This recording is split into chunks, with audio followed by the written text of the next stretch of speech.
is the last day of the discourse. So we'll get started, and we'll have some announcements towards the end of the discourse, and there will be a light dinner after that. Please enjoy the discourse. Mahadev. Audible to you at the back? Hope so.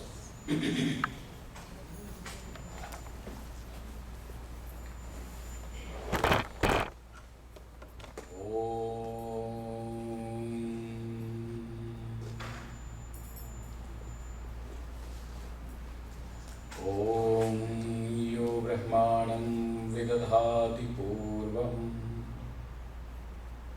yo vai vedanscha prahinoti tasmai tam hadevam buddhi prakasham mumukshurvai sharanamaham prapadye. Om Shanti Shanti Shanti. Om Namo Brahmadibhyo Brahma Vidya Sampradaya Kartribhyo Vamshrishibhyo Mahatbhyo Namo Gurubhya Sarvopaplavarahitaha Prajanaganaha Pratyagartho Brahmaivahamasmi Brahmaivahamasmi. Om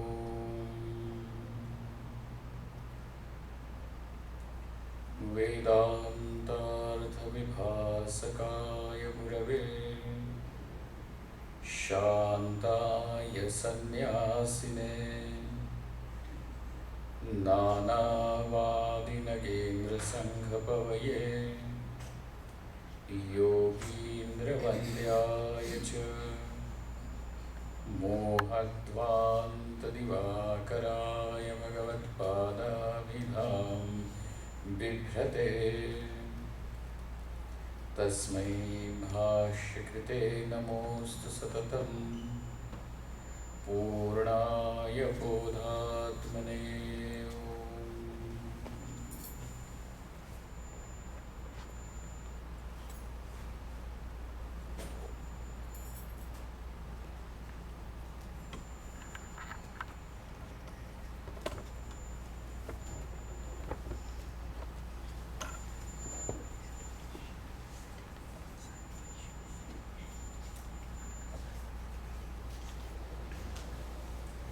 One is caught in a very vicious cycle.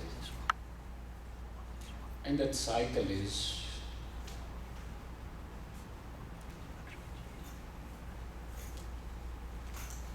when you are out of focus, more misery is generated. More misery is generated, you move even more out of focus. A person is already tortured. He is anxious and worried.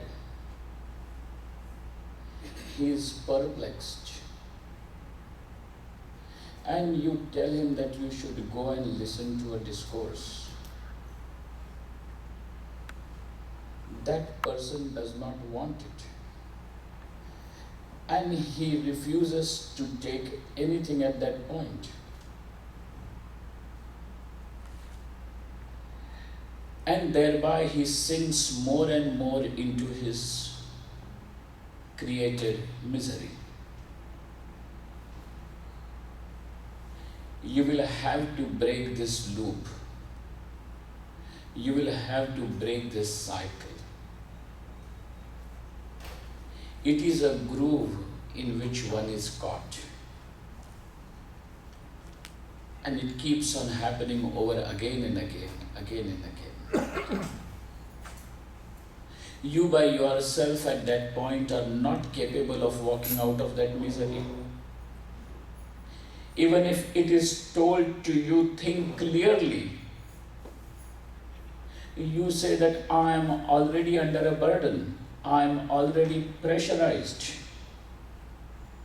How do you expect me to smile under such circumstances? And there you find that people around you are expecting you to behave normally. And you say it is not possible for me.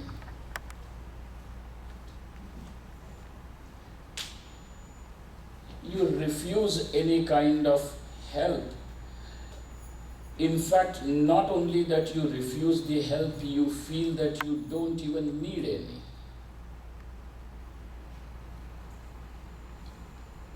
The first thing that should happen is you understand that you are caught up and you need to get out of it. And this problem of suffering and problem of misery, if you were capable of overcoming it by yourself, you would have had long overcome it. By now you would have had done that. But it seems that every time I go to mitigate this suffering,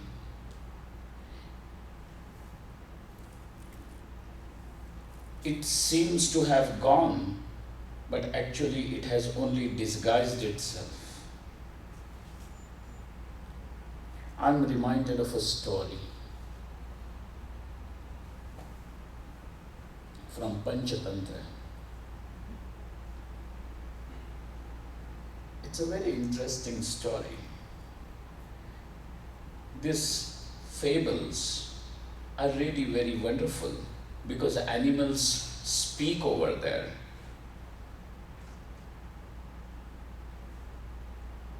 Have you ever noticed, just as we have Panchatantra, the Western world has had its own share of Aesop's tales.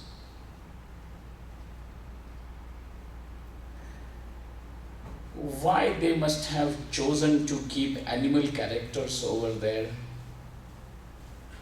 It could have had been simple people, but they had to bring animal characters. Not that it makes it interesting, but it is something correlating to your psychology. Over there, though the characters are all animals, their psychological traits are such, or your psychological traits are such that you can immediately identify with it, with that animal at that moment. These were wonderful people who found it out. In this particular story of Panchatantra, there is a bird couple.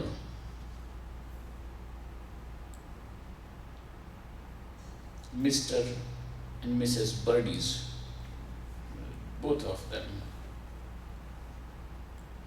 And just as any Mr. and Mrs. is having a problem, they also have a problem. But over here, they have yet not started blaming each other. They have found out a problem, and that problem is something different. Otherwise, when you are going to talk about husband and wife, then the problem is, the wife says husband is a problem, and husband says wife is a problem. They don't say husband has a problem. Or she does not say, or he does not say wife has a problem. He says she is a problem, and she says he is a problem, as if manufactured problem. So this bird and Mrs. Bird, Mr. Bird, their problem was quite different, not your kind of problem. Their problem was, Every time she laid an egg, it would just disappear. She would just go to get few grains or to drink water. In that little time that she flies away, the egg would just disappear from the nest, and that had made her very sad. They were all the time making the nest so that they could have a family started. They could have some babies, but the eggs would disappear. For long it just happened. And they said, now this is something serious. We have to keep a watch and find out who is it who steals our babies. So both of them decided to stay over there and watch. And they discovered that there is a snake living right under the same tree that would crawl its way up and take the egg away.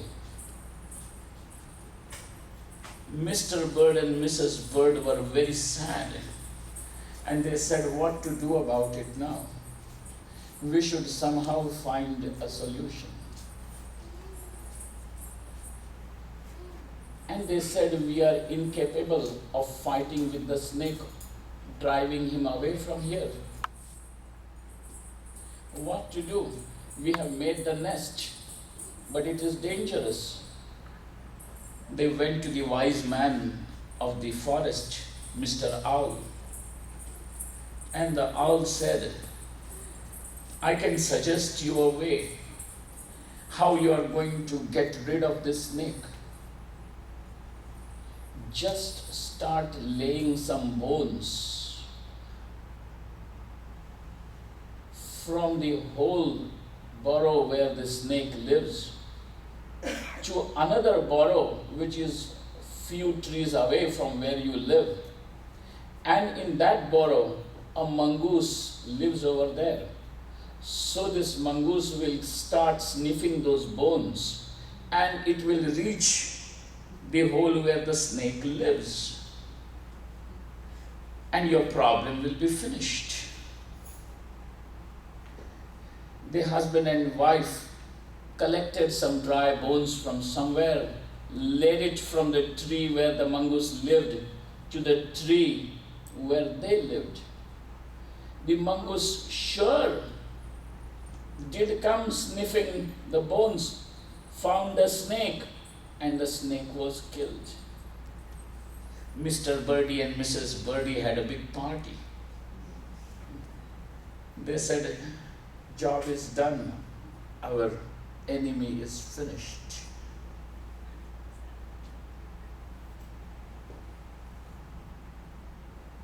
And she said, now I'm happily going to have babies. And she laid her egg there. But next day again, the egg disappeared. She said, what is this? Where has that egg gone? Let's keep a watch again. And when they sat over there, this time, it was the mongoose which had climbed and found the nest. You know, this is our story.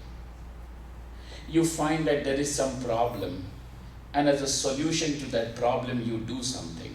And whatever you do, whatsoever you bring, becomes another problem.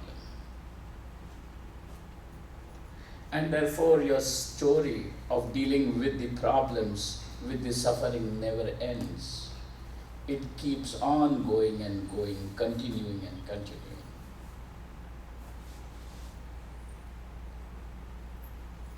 But, you know, I must congratulate everybody of us, because with what enthusiasm we are just going on and on, not just in this life, years after years. It is life after life, just doing the same thing, trying to bring a solution, and that solution turns into a problem. even before you realize or enjoy the solution, a little break, the solution itself has become a problem. But you have to continue. You have to continue. The point is that if you knew how to get out of it, you would have had got out of it long ago.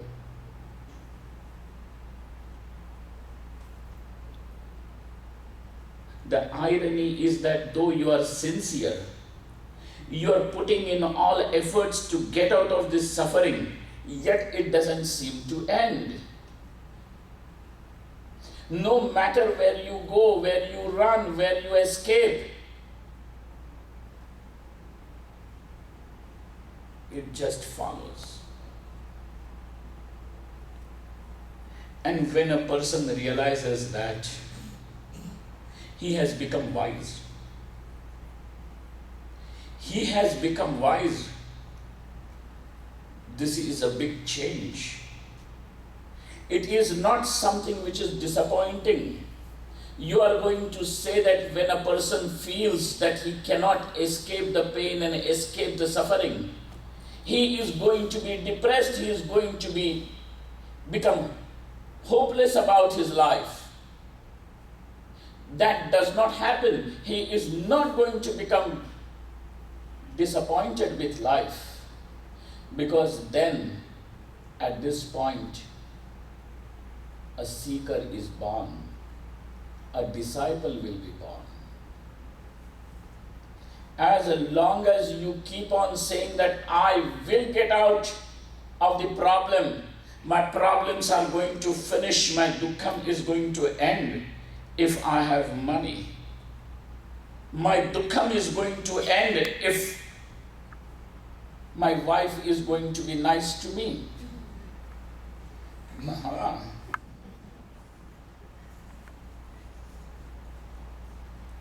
And the wife says, I know my dukkham is not going to end because I have to live with him for today. She does not expect that husband to change. She has relegated. It's okay. Given up. Given up. She says, I can't help it. This seems to be hereditary. One child comes home from the school and he tells his mother, Mama, we have been taught that how human beings are born. And my father also told me that we have come from apes. And you tell me that we have come from God. What's wrong? Somebody, father says that we have come from monkeys. And she says, your father is right. He is talking about his side. He's talking about his side.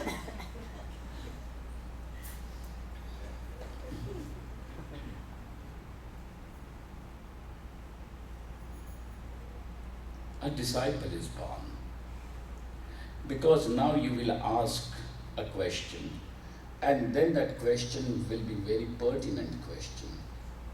Then your question will be an existential question.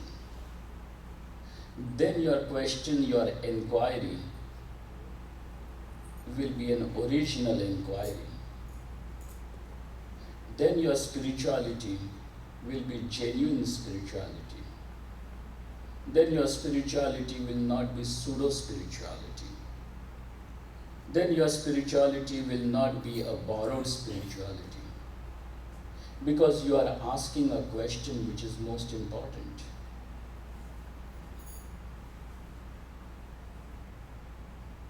You are asking a question how to mitigate this dukkham.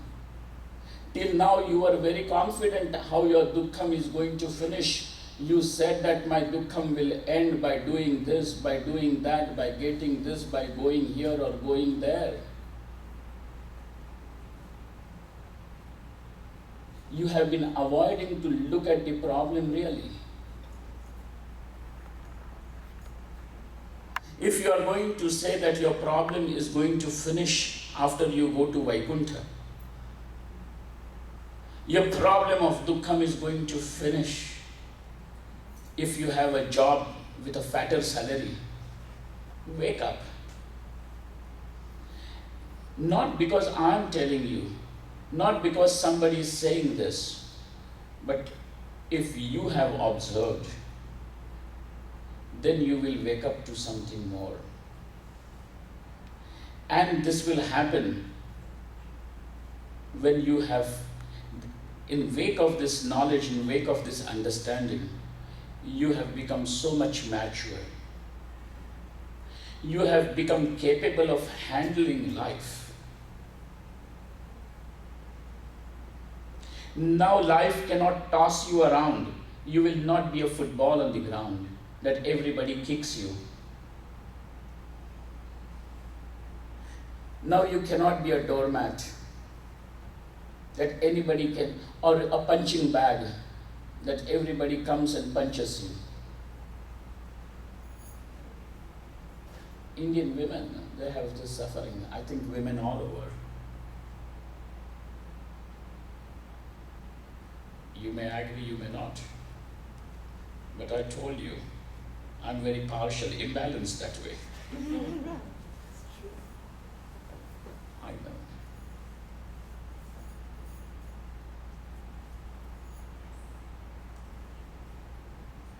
Very easy to blame her. And I feel women carry this quality of earth to absorb, and to absorb.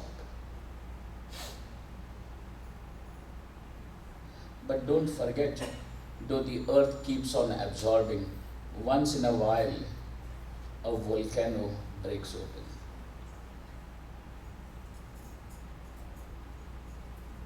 Don't try too hard.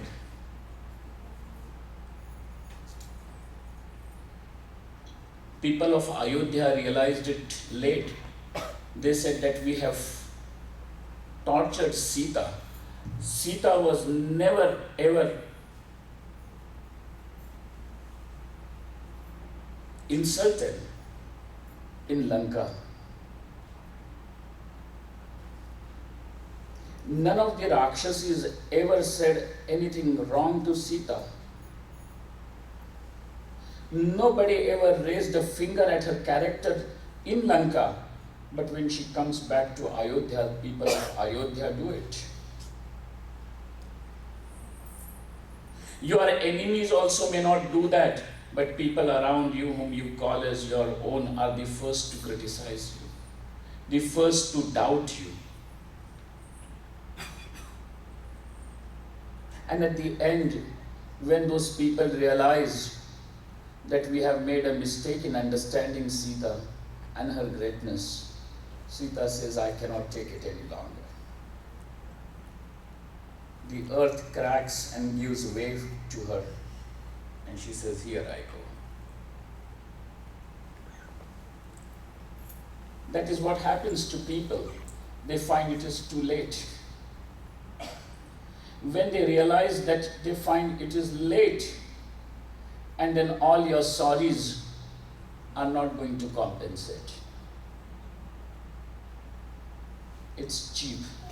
All the sorries and apologies are quite cheap.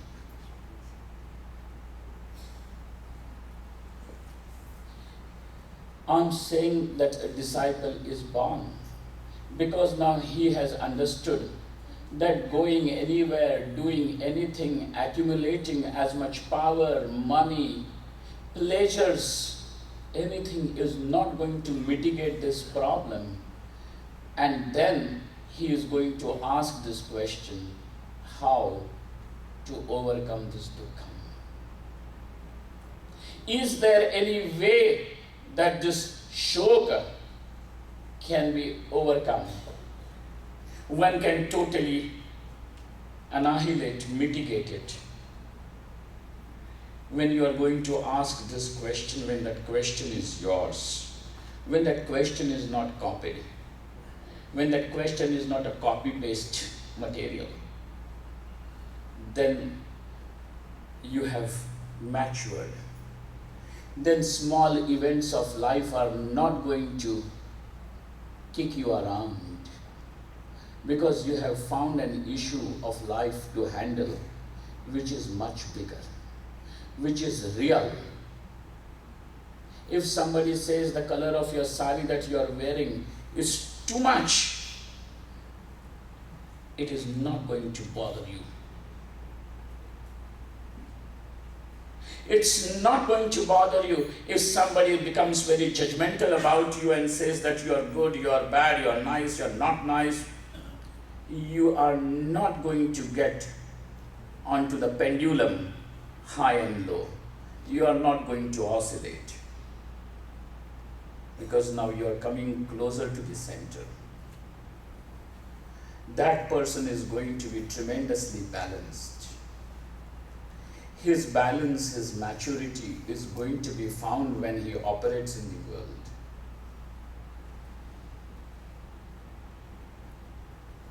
Have you not heard this saying, shallow water makes more noise?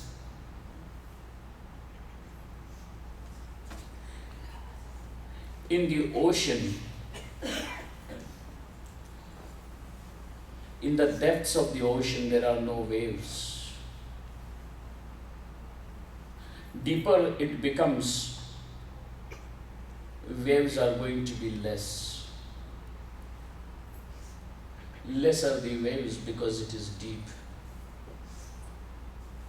When a person becomes deep in his understanding, when a person starts living his experiences at a deeper level, small events around you are not going to make you fly.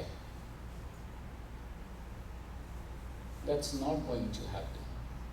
That's why we are saying that come to this question, come to this understanding. Something naturally will start transforming in you. Then I'm saying that you don't have to make an attempt that I want to become balanced and I want to become more calm. How can you be? Because you refuse to look at something that is real. You keep on playing with the toys like a small child which is hungry. If the child is hungry, it is going to be irritated. But you keep on providing the child, keep it preoccupied with toys. Provide as many toys as you have to. It can keep the child occupied for very little time, but it is not going to satiate his hunger. The child is going to be kinky in spite of you giving all toys. The child is going to be disruptive. You are going to say that how many times are you going to come and disturb me? Did I not give you a new kite, a new toy, a new doll? It does not work. If a person is very irritated, if a person is constantly complaining in life, please know that this person is living at a very superficial level. And you cannot take a person to the deeper levels of living. It is not your responsibility. Your responsibility of moving towards that center is only towards yourself. You cannot make anybody deeper. You cannot really make that. All that you can have for the other person is compassion. All that you can have for the other person is tolerance.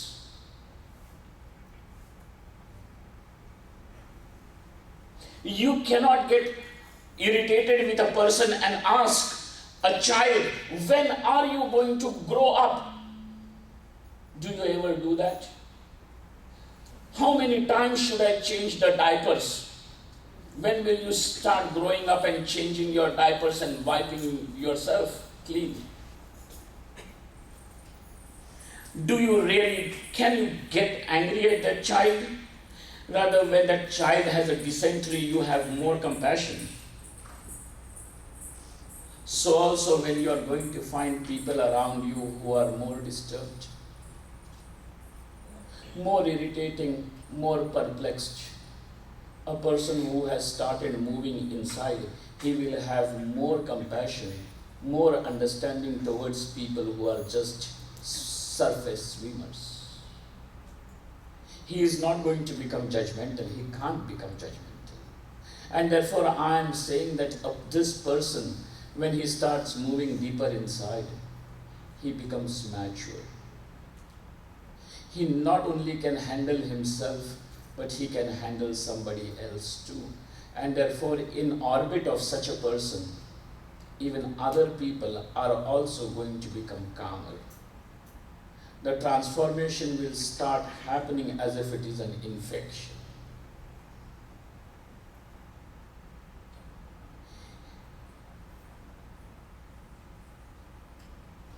That person is not bringing any transformation in anyone. He just happens to be there, and he becomes a catalyst of that change. He does not say that I am going to change you. He does not say that I am going to make you think deeper. I am going to make you see the real issues of life. He does not say that. He just is there. And his presence is so powerful that it will start happening. He does not change anyone, he does not transform anyone. His presence simply starts transforming people. It's like the sun rising.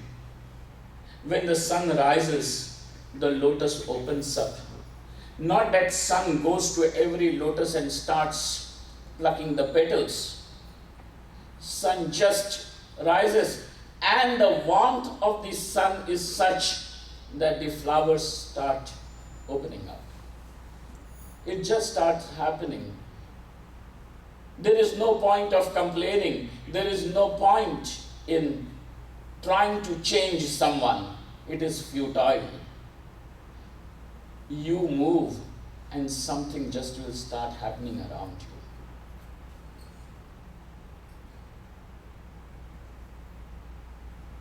There is a very beautiful description in Ramayana. It goes, there is this rishi in form of a crow. His name is Kagbhushundi. Have you heard this story? If you have heard it, hear it over again, because we have another half an hour to go.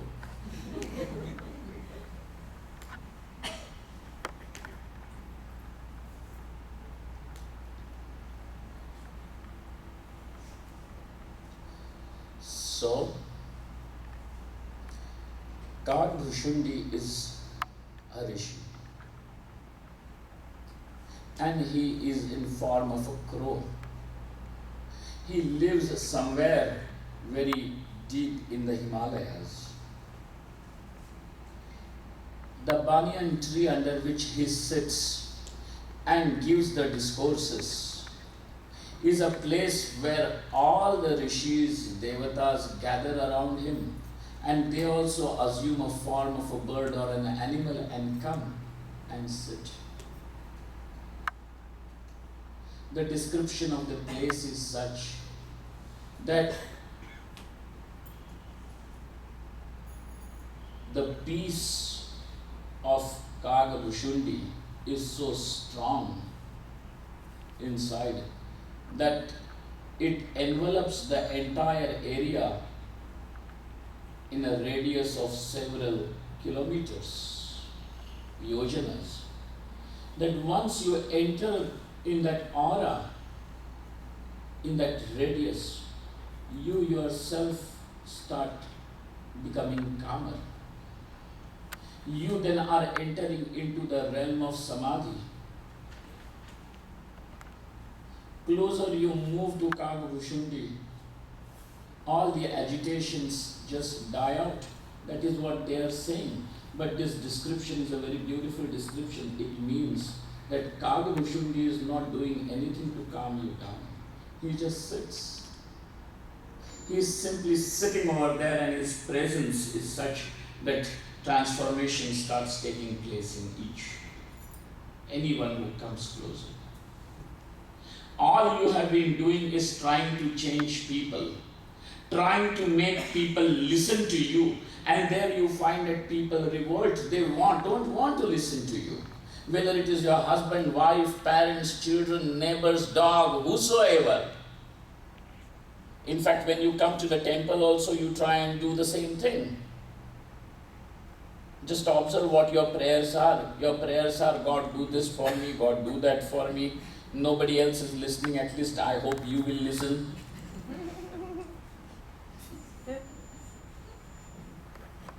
You listen. At least you do that job. My father thought that the man whom he is getting me married to, he will listen to me. But now my father is gone, I cannot complain to anyone.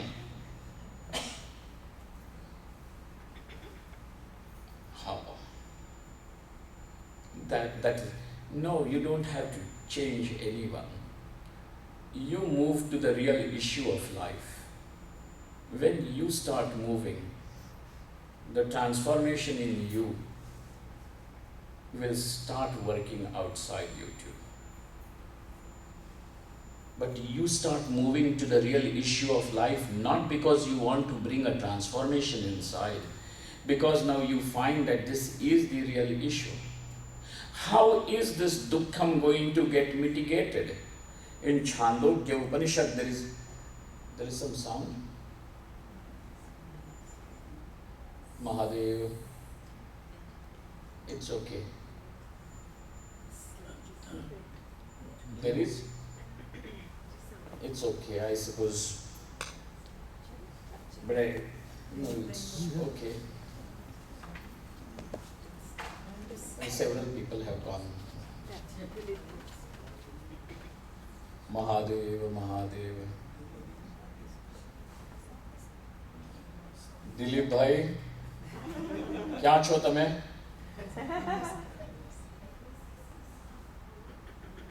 Dilip ભાઈ, આની જો આ noise કરે છે. Mahadev, it's okay. It whistles in between. Not all the time though. So this is what is happening. Please sit. Make yourselves comfortable. To gather your mind again is also Mahadev. This is hearing it, Swamiji. Okay. It's not. We heard the piece. Okay. No You worries. can't hear it. Yeah. So this is what happens. That transformation will start taking place. You will become an agent, a catalyst. Therefore, you will always observe whenever there is a Mahatma, there are going to be people around whose life is transformed. You are slowly going to find that other trees around it also have started getting that fragrance. It is said that even insignificant trees around a sandalwood tree also catch the fragrance. Fragrant, they become fragrant. Those trees intrinsically don't have any fragrance of their own, but just because now the roots are entangled with the roots of the sandalwood tree, they become fragrant. It said so. The change happens. But don't say that, I'm going to observe with all the people around how that change is happening. Don't bother, don't go into that investigation.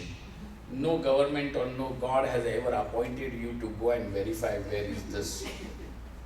You have to be that. And the simple thing is that ask, how does this get mitigated? How does this go? I was talking to you about the incident mentioned in Chandogya Upanishad. There is a very beautiful story. This story goes, there is Narad Muni.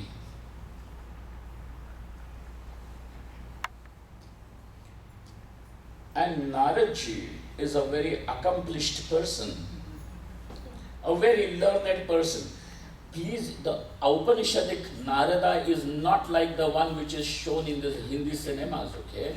Mythological. Somebody who is keen on going and, the bone of contention. No, that is not Narada. Narada is one of the greatest sages. He is a Devarshi. He is a Rishi.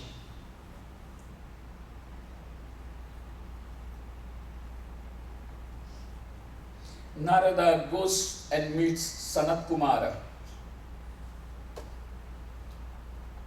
They are also rishis. Sanat Kumaras are said to be eternally 8-year-old children or 5-year-old children. They are not bothered about clothes, they move about naked. They are small children, but they are rishis, they are profound. Don't mistake them for being children. They are profound. Narada is a man he gives a list of things that he has learnt. He tells, I have learnt the 4 Vedas, the Itihasas, the Puranas. I have learnt various Vidyas, whether it is Jyotisha, Garuda, Adidaiva, how to appease the gods, how to charm the snakes and animals. Just through the power of some mantras, I have learnt that. I have done everything that people should consider as a great achievement. But I am telling you, Sanat Kumaras, that whatever I have learnt doesn't seem to mitigate my sorrow. And sir, I take refuge at your feet because I have heard Tarati Shokam Atmavit, the Atmajnani, the knower of the self, crosses over the Shoka. Shoka is sorrow. Whether that sorrow is consciously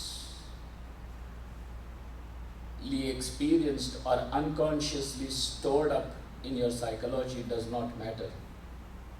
He goes beyond the sorrow. Sir, please tell me, give me this Atmajnanam, because I find that I am still grieving. He is sincere. He does not pretend. Arjuna does not pretend, I'm okay. He does not deceive himself, he does not deceive others.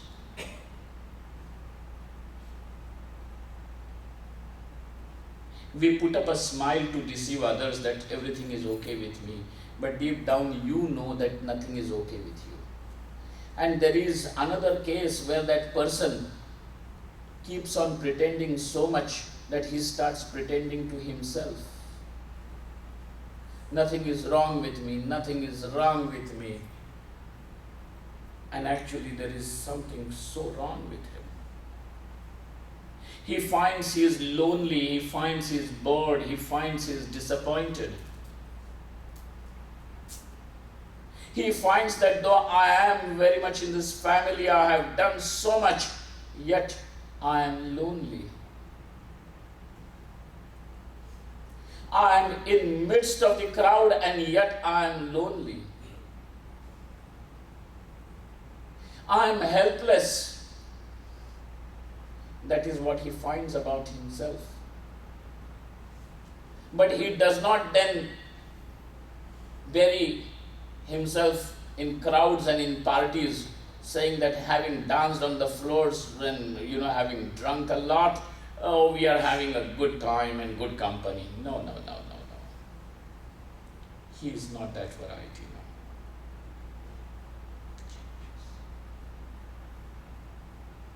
That itself has made the person so gambhiram. Gambhira means not serious. Gambhira means deep. Just observe, throw a stone in water which is shallow, and there will be several ripples. It will come up. The mud below, the what do they call, the scum which is down on the bed will come up.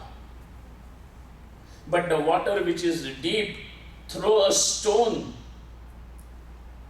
The stone will also take time to reach the bed. No disturbance. Observe that. Situations outside, somebody just says something and you already are disturbed. He does not even have to say anything. Just the way he looks at you and you are disturbed. Your 24 hours are spoiled. If anything can just disturb you that easily, please understand what is the depth. Where are you living from? What is that? And therefore Arjuna comes to ask this question. Narada comes to ask this question, that how does that happen? I have heard that the Atmajnani goes beyond this shoka, and therefore, hey Bhagavan, please tell me, Adhihi Bhagavo Brahmeti.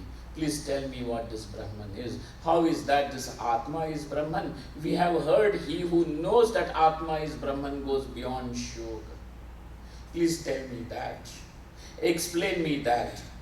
Now this person has moved to that what is real issue of his life.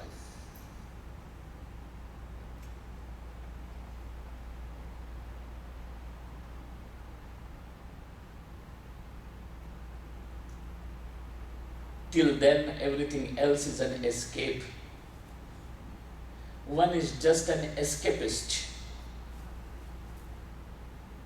Till then, you are going to deceive yourself by saying that if this happens, everything is okay. If money comes, everything is going to be okay. If people say that I am good, everything is going to be okay. If I leave this place and go to another place, everything is going to be okay. Convince yourself as much as you can.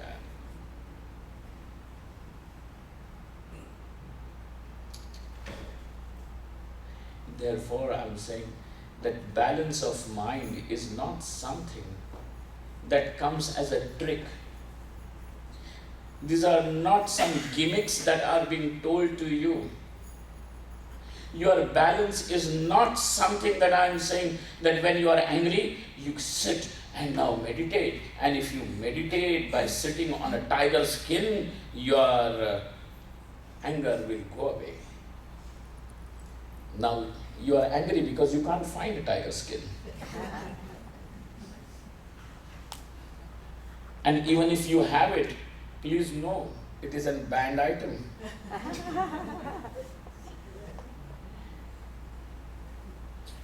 Now how to, you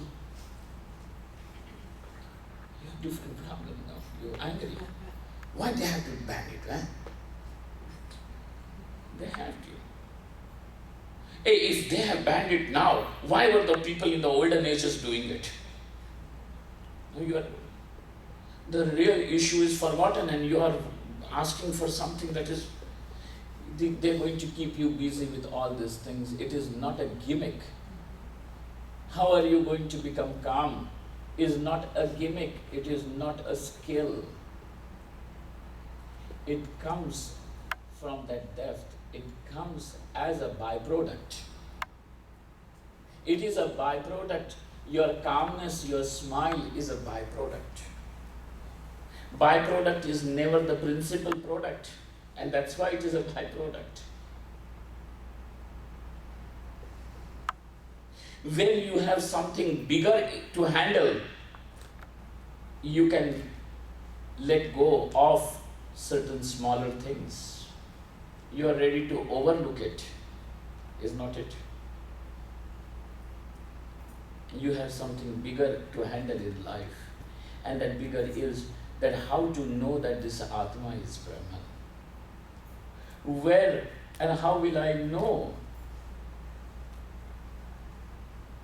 If this is your question, and if this really happens to be your question, please know, issues outside will no longer remain issues. You can handle them very well. Your transactions of the world don't have to stop. You can easily deal with the world and come inside. In your chamber of the heart, now the disturbances are not allowed inside. Once you enter that chamber of your heart, it is soundproof. No external noises can come in. Can't come in. People come to Rishikesh and that is what they say. Rishikesh is such a spiritual place. Why is it? Because you sit anywhere, you are able to meditate. My question is, once you sit and close your eyes, how do you know whether you are in Rishikesh or Bombay? Your eyes are closed. No, but something very vibrations. And I tell them, please stop vibrating. Become a little calm. Enough. You have vibrated a lot. Shanti. Come on.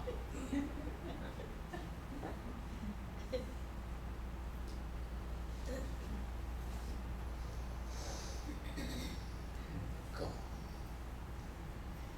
Don't remain silly.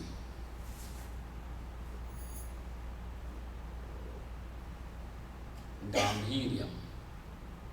That is Gambhiryam. Gambhiryam means depth.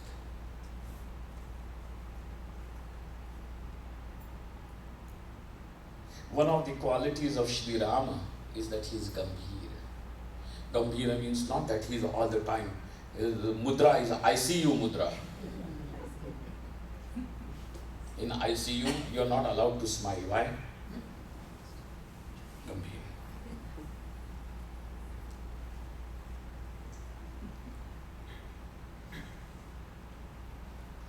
That's why they require flowers over there in hospital to remind you that come on, brighten up. Brighten up. If people over there had bright faces, you don't have to pluck flowers and keep them there. Your faces itself will cheer up the people.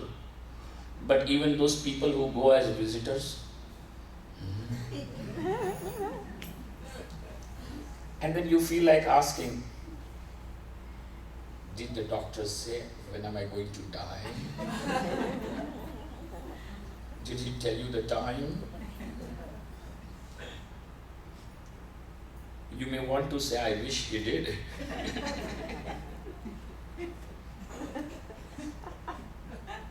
I see your face is not Gambhiram.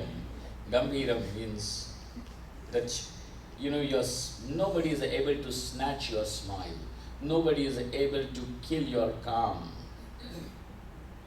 Nobody is able to destroy your peace. That is Gambhiryam. You are not an easy victim of this world.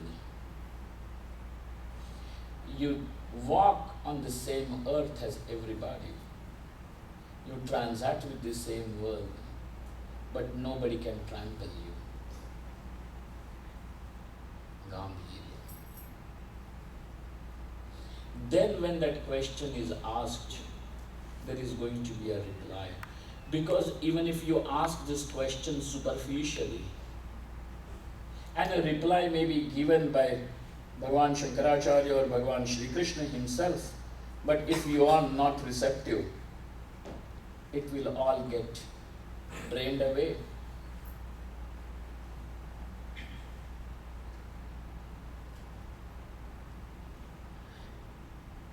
So look at life. Look at it very closely. And really speaking, you have lost nothing. You are going to lose nothing. You are going to discover that the sukham that you have been looking for, asking for, is already there. It is siddha vastu. It is already there, it is already accomplished. You already are there where you want to reach. Whether you know, you don't know, whether you are asking for it, not asking for it, but you already have reached where you want to really reach.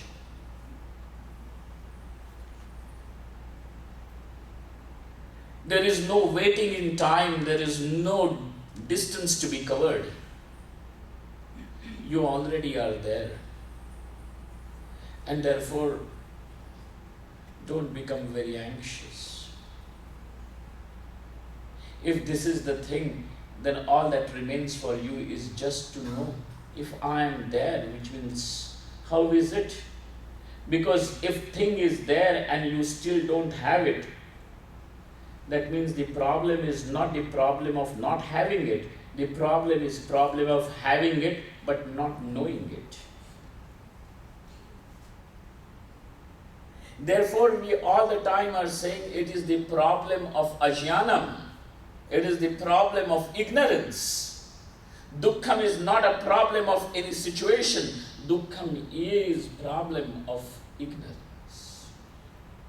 Shoka moha comes out of avidya. Nobody is creating it for you. Not even Bhagwan. Nobody can ever create dukkham for you. Not even you create it. If I tell you that you create your dukkham, you will carry a sense of guilt. You will develop another complex. You already have one complex, and that complex is that you are blaming someone. Now if I tell you that it is you who is creating dukkham, then you have another complex to handle, and that is a guilt. Enough. Nobody to blame. It is a problem of ignorance. You will come to face the real issue of life. That is how that balance is struck. If you are able to move towards this, if your vision, if your eyes are able to see this, you have won the battle. Your battle is not won by people applauding you. Your battle is not won because you have got everything that others desire. You may have everything that others desire, but that what you have is not what you desire. You will always desire something else.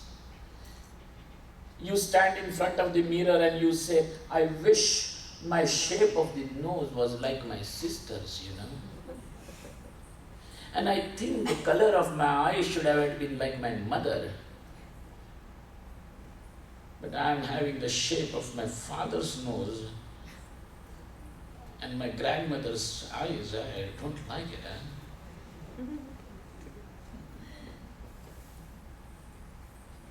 And ask your sister and your mother who has got those beautiful eyes. She has something else. You may have everything what others desire, and because you have it, it no longer is desired by you, because you will desire something that is not there with you. The grass on the other side will always be greener.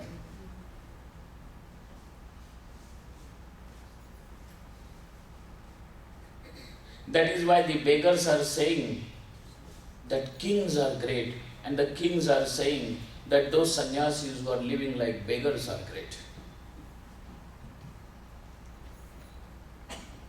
You are not saying Buddha is great or Mahavir is great because he is enlightened. You are saying Buddha is great because he gave up his kingdom and riches and a beautiful wife. Mahavir is great because he gave up his kingdom and chose to remain a naked Mahatma. So you are associating greatness of Buddha and Mahavir by looking at what they have given up. Because you desire that. You desire that. Look at it. This is a paradox, irony of life. You may have everything what others desire, but ask those others that are they happy with it? No, sir. Come to deal with real things. Move. Move. Now that person has become a solid pillar of peace. He is the one who has really won the battle of life. He is the one who is most balanced. He is not psychological tangent to life because he has moved straight to the center. He is no longer a tangent. He goes right to the center. And not that the person who has gone to the center is balanced. The moment you start moving towards it, you start getting balanced.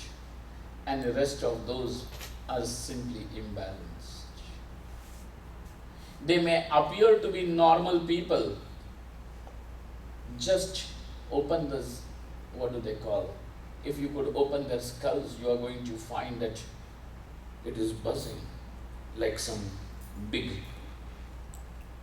basket of worms. This is what I'm saying is the balance to be struck. This is what I'm saying is the battle which is won. Arjuna's battle is won not because he goes and destroys the Kaurava army. Arjuna's battle is won the moment Shri Krishna answers his question. Because you can become emperors and kings and very big people and big achievers. And later on, all your achievements, you yourself are going to say are insignificant. You are going to say are insignificant. People already are saying it behind your back. Don't wait. So friends, look at it. And this is what we call as the battle won. Come. A seeker is born, the disciple is born. Because that seeker necessarily is going to ask for a teacher, how is this Brahman known? And it will be revealed to you. Adhihi Bhagavo Brahmeti. This is the mantra then after. Please, O Lord, Hey Bhagavan, he goes to the teacher and says, Hey Bhagavan, please reveal to me how this Atma is Brahman, Purnam. And it is only Upadesha that is given. It is there, only God to be known. So the teacher is not going to do some jumbo mumbo business. It is not at all any jumbo mumbo. Come here, I will place my hand on your head and something will happen. You will start reeling around. No reeling, no nothing. You have reeled around a lot. Enough. Come back to yourself. Well, this is your sadhana. This is where you have to arrive. This is where you already have arrived. Look at it. It's not delayed. It is not delayed at all. Swalpamapyasya dharmasya trayate mahato bhayat. Even if you pay attention to this fact, this little bit, mahato bhayat, you will be saved from the greatest fears. With this, we finish our this 4-day satsang of Little Vedanta. I thank this temple for letting me be with you people. I have observed how you people, all of you have come in spite of your busy schedules and busy days and the distances.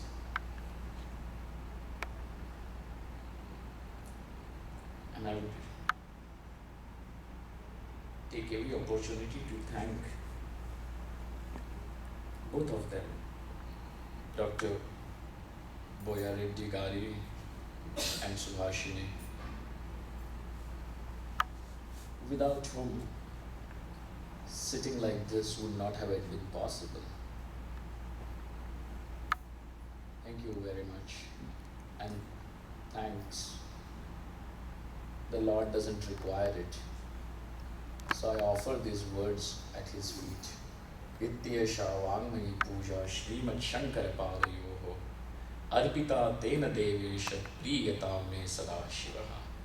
I offer this puja with my flowers of these words at your feet. May Lord Shiva be pleased with it. Om Shanti Shanti Shanti.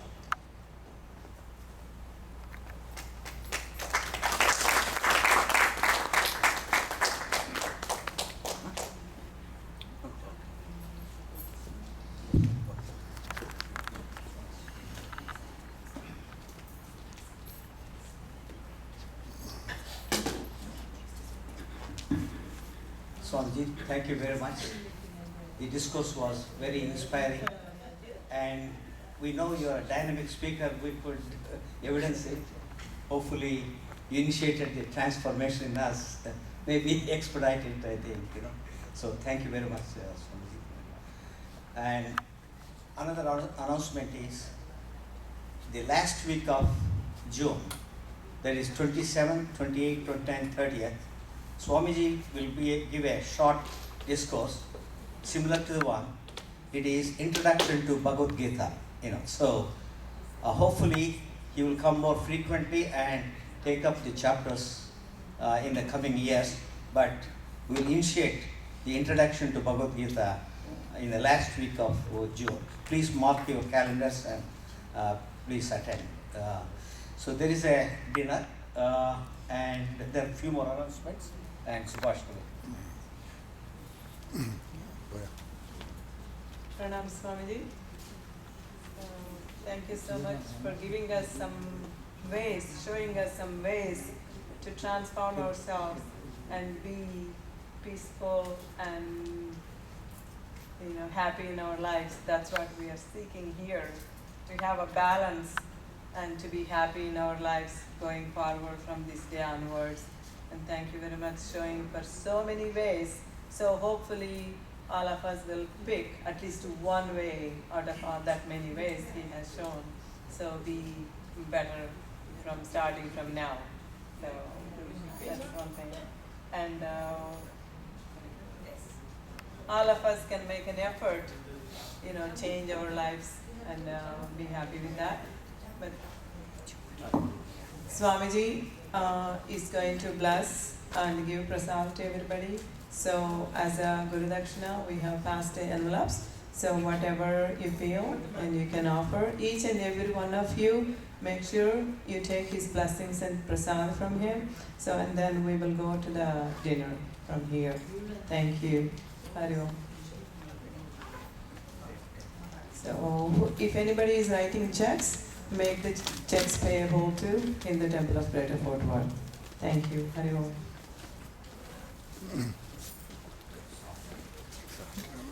This is Hindu temple? Yeah, Our temple? our temple. Yeah. So, huh?